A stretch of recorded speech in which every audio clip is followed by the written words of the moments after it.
Good morning students, NRP school की online कक्षाओं में आपका फिर से स्वागत है। 7th क्लास आपका लेसन नंबर 2 चल रहा था। लेसन का नाम है नए राजा और उनके राज्य। इसके लेक्चर 5 कंप्लीट हो चुके हैं। छठा लेक्चर या 6 नंबर का लेक्चर आपका अब शुरू होता है। इसकी बात करते हैं। उससे पहले हमने लास्ट लेक्चर के अंदर कुछ ना कुछ धन के लिए युद्धों के विषय में पढ़ा था। अब आपकी बारी है मूल्यांकन क्वेश्चन का आंसर देने की। ठीक है, मैं आपको क्वेश्चन लिख देता हूँ। उस क्वेश्चन को लिखने के बाद में जैसे ही आपको बोर्ड पे दिख जाता है क्वेश्चन, तो आप वीडियो को पॉज कर देंगे और 2 मिनट के पश्चात उसका आंसर मैच करेंगे जो आपने लिखा है। ठीक है स्टूडेंट्स, तो आज का क्वेश्चन है आपका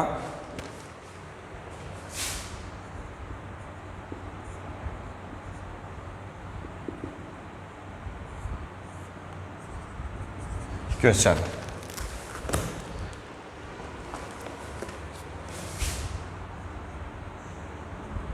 अल बैरूनी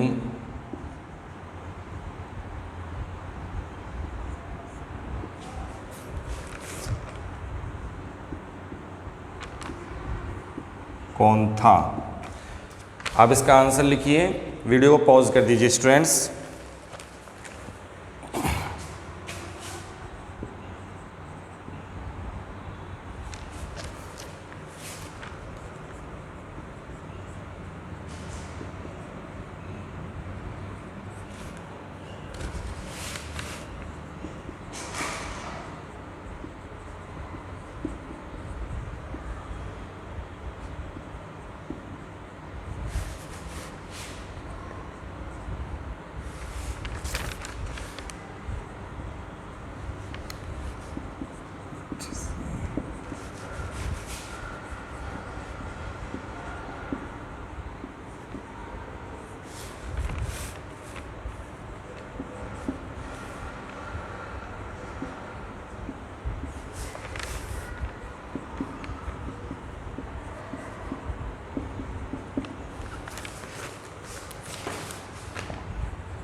हाँ तो स्टूडेंट्स देखिए, आपको भी क्वेश्चन दिया गया था अल बैरूनी कौन था। इसका आंसर मैच कीजिए आपने जो अपनी नोटबुक में या रफ कॉपी में लिखा है वो कक्षा मूल्यांकन का। इसका आंसर है अल बैरूनी एक अरबी विद्वान था जिसे उपमहाद्वीप में महमूद गजनी द्वारा अपनी कृतियाँ यानी अपने विषय में और उस समय की घटनाओं के विषय में लिखने का काम सौंपा गया था। ठीक है स्टूडेंट्स, आप अपने आंसर को मैच करने के पश्चात 2 अंक में से अंक डालें। अगर आपका उत्तर पूरा सही है तो आप 2 में से 2 डाल लीजिए। उत्तर में कुछ कमी है, आपको स्वयं को कुछ कमी लगती है, तो उस आधार पे आप अपने अंक काट लें। ठीक है स्टूडेंट्स, जो भी काटना चाहें आप, और जो भी गलती की गई उसको गोला कर लीजिए। कक्षा मूल्यांकन के पश्चात लेक्चर नंबर 6 पे चलते हैं वापस। लेक्चर नंबर 6 को देखते हैं।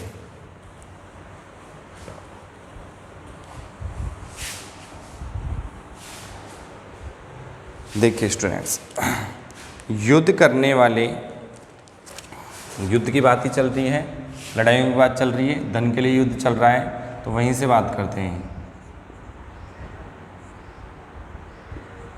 युद्ध करने वाले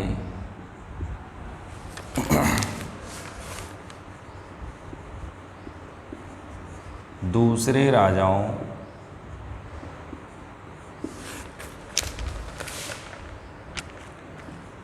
में चाहमान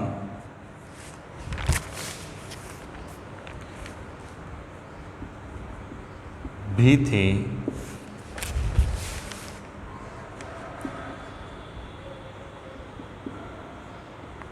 जो बाद में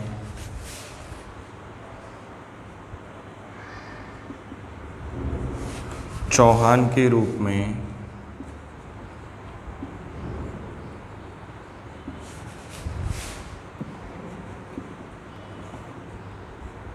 जाने गए।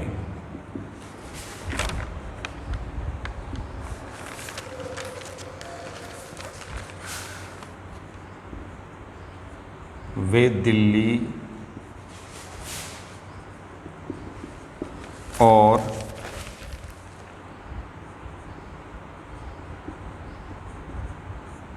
अजमेर के आसपास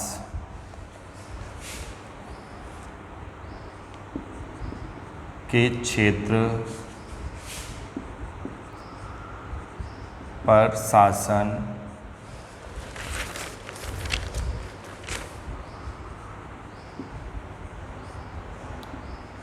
करते थे।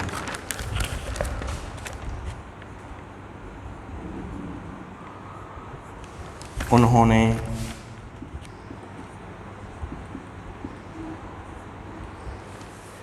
पश्चिम और पूर्व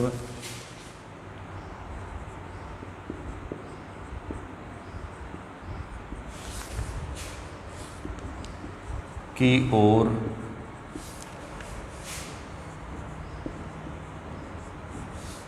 अपने नियंत्रण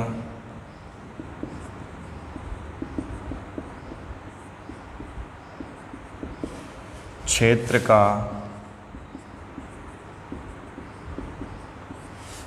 विस्तार करना चाहा।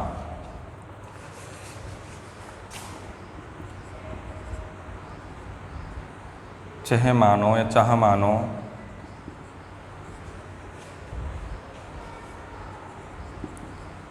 का सबसे प्रसिद्ध शासक था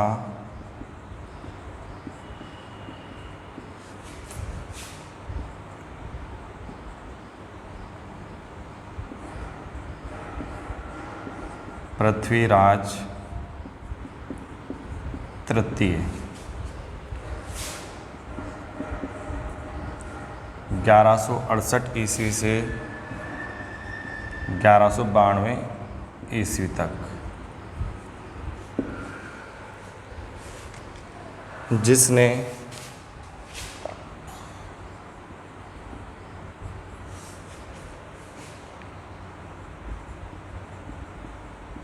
मोहम्मद गौरी को 1191 ईस्वी में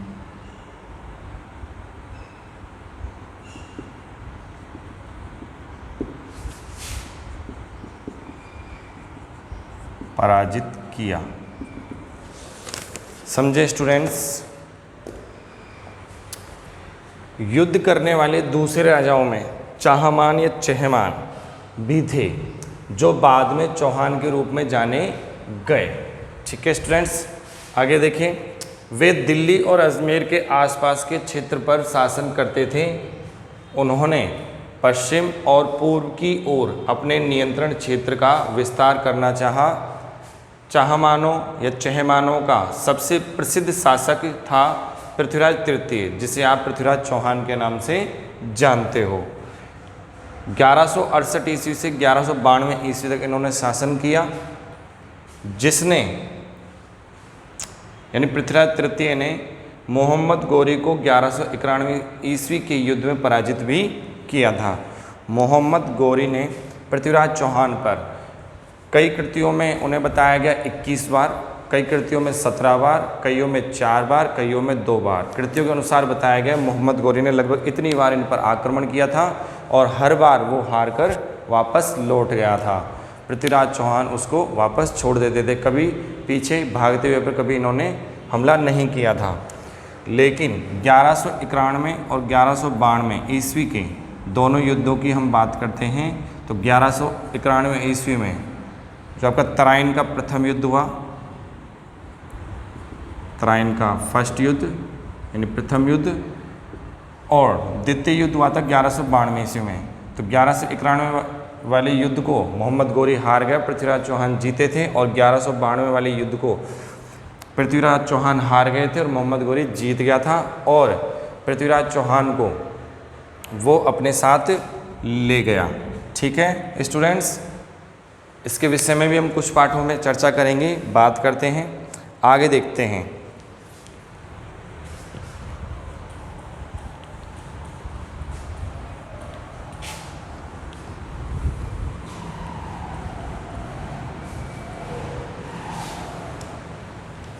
आगे है आपका उरेयूर से तंजावुर तक।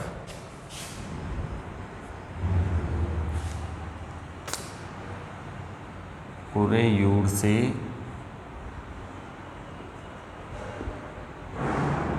तंजावुर तक, ये क्षेत्रों के नाम हैं, इनके विषय की बात करते हैं। चोल वंश की बात चल रही है, तो देखो चोल वंश कावेरी डेल्टा में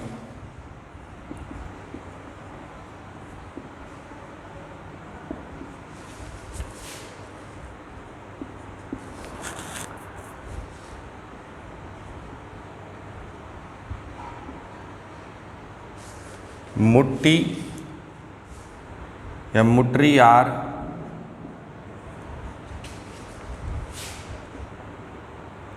नाम से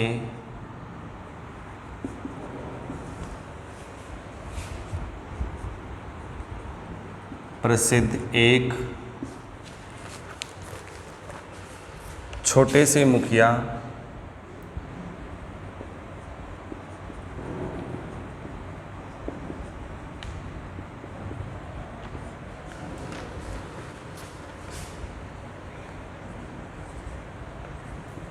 परिवार की सत्ता थी।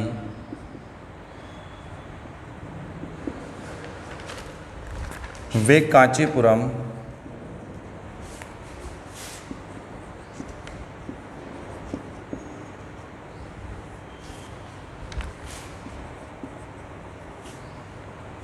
के पल्लव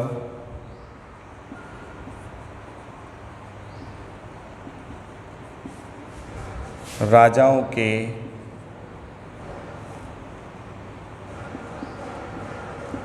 मातहत थे।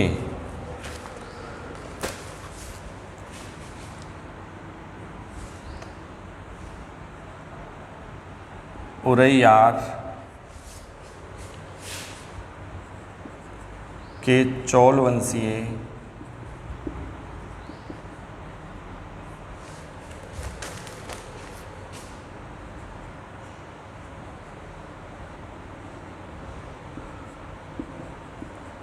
प्राचीन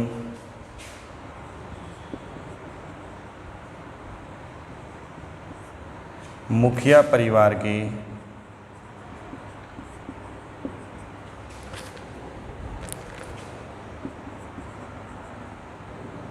विजयालय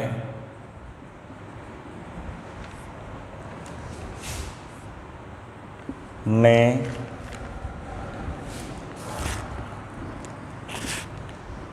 9वीं सदी के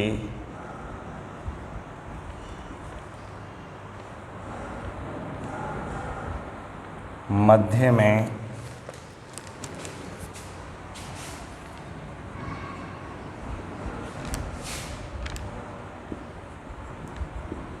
मुट्रियारों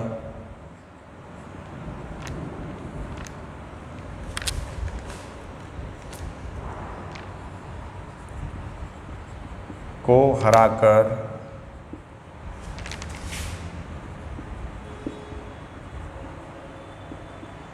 इस डेल्टा पर कब्जा जमाया।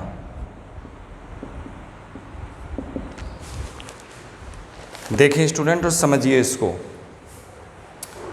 उरेयूर से तंजावुर तक की बात कर रहे हैं हम। इस विषय को देखें, चोल वंश की बात चल रही है।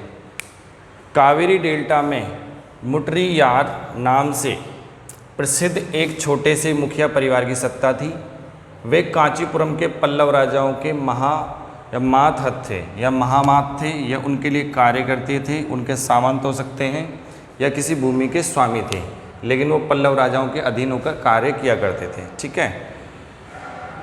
उरैयार के चोल वंशीय प्राचीन मुखिया परिवार के, उस परिवार में विजयालय नामक व्यक्ति हुए ने 9वीं सदी के मध्य में मुट्टियारों को हराकर इस डेल्टा पर यानी कावेरी डेल्टा पर अपना कब्जा कर लिया और अधिकार जमा लिया और चोल वंश का प्रादुर्भाव हुआ, यानी वो सामने आ गए। ठीक है, आगे देखिए आप लोग, इससे थोड़े आगे की बात करते हैं।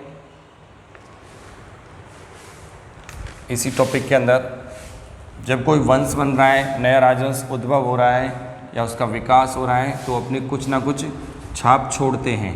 तो क्या है देखिए, उसने वहाँ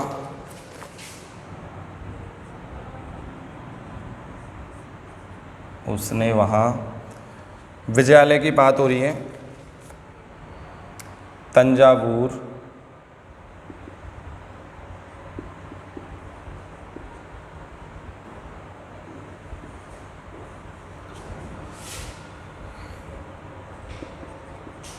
शहर और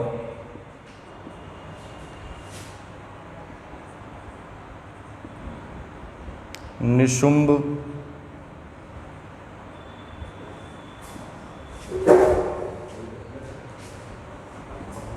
सूदनी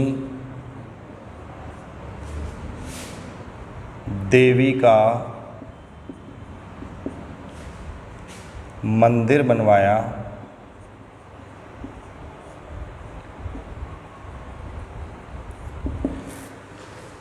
ठीक है स्टूडेंट्स, यानी विजयालय ने आपके डेल्टा क्षेत्र पर, कावेरी डेल्टा क्षेत्र पर अपना अधिकार कर लिया। उसके पश्चात जब कोई राजवंश का उद्भव होता है या विकास होता है तो अपनी छाप छोड़ते हैं, कुछ ना कुछ नया बनवाते हैं या चेंजेस करते हैं, परिवर्तन करते हैं। अब विजयालय ने वहाँ पर यानी तंजावुर शहर बसाया, तंजावुर की बात चल रही थी, तंजावुर शहर बसाया और वहीं पर निशुंभ सूदनी देवी का मंदिर भी बनवाया। ठीक है स्टूडेंट्स, आगे देखो, दक्षिण और उत्तर के, अब अगली बात करते हैं इसी में, दक्षिण और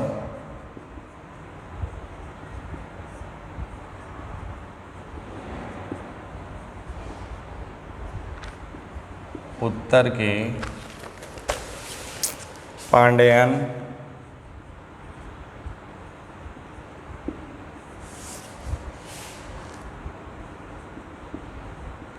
और पल्लव के इलाके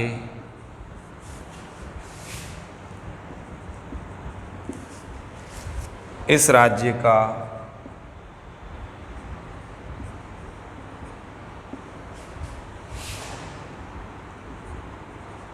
हिस्सा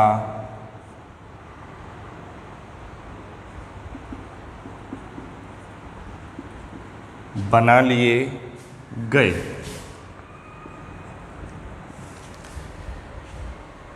आगे देखें,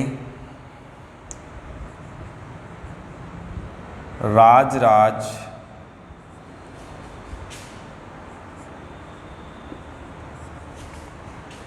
प्रथम जो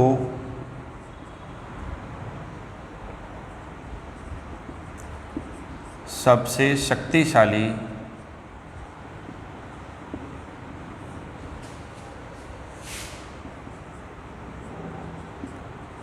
चोल शासक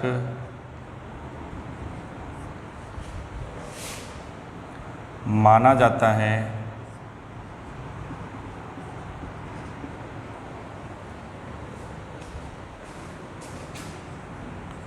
नौ सौ 85 ईस्वी में शासक बना। ठीक है स्टूडेंट, आगे देखें, उनके पुत्र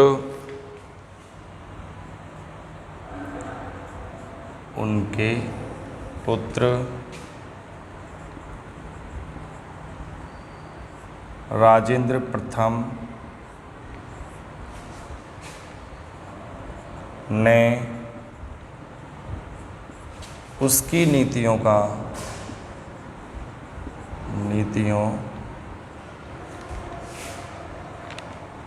को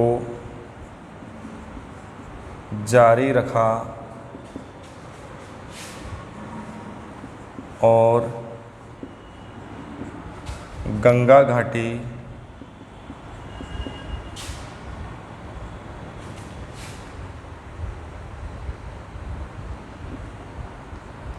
ठीक है, गंगा घाटी, श्रीलंका तथा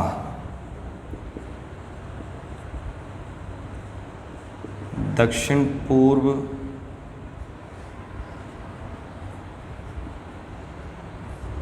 एशिया के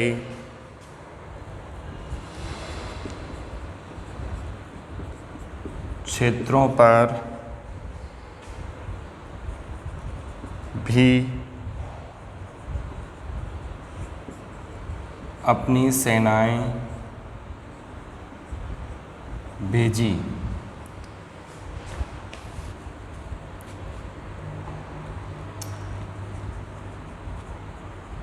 राजेंद्र प्रथम ने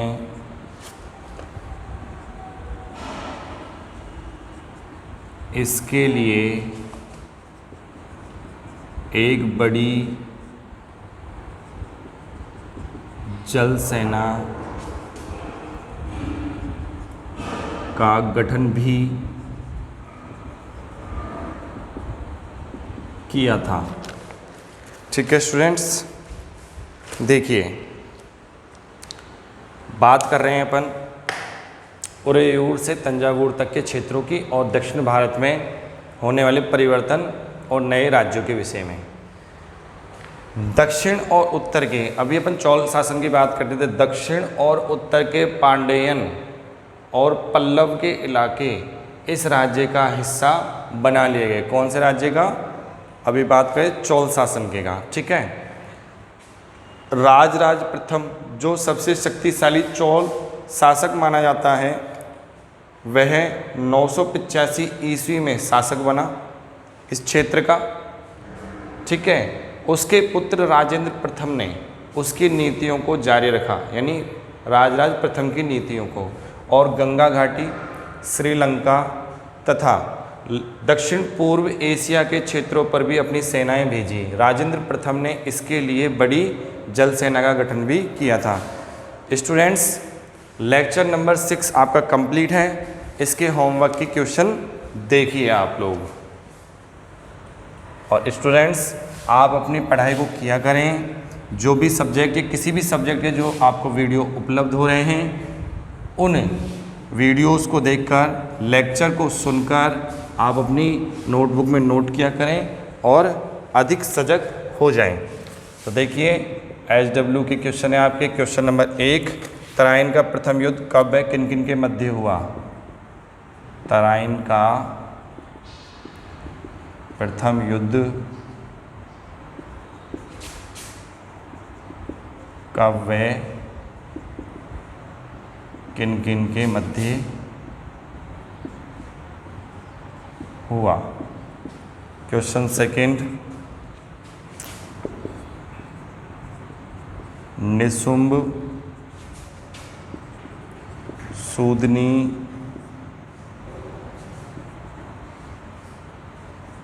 देवी का मंदिर किसने बनवाया? स्टूडेंट्स, ये आपके होमवर्क के 2 क्वेश्चन हैं जो आपने अपनी नोटबुक के अंदर नोट कीजिएगा। लेक्चर नंबर 6 कंप्लीट होता है। आपका धन्यवाद।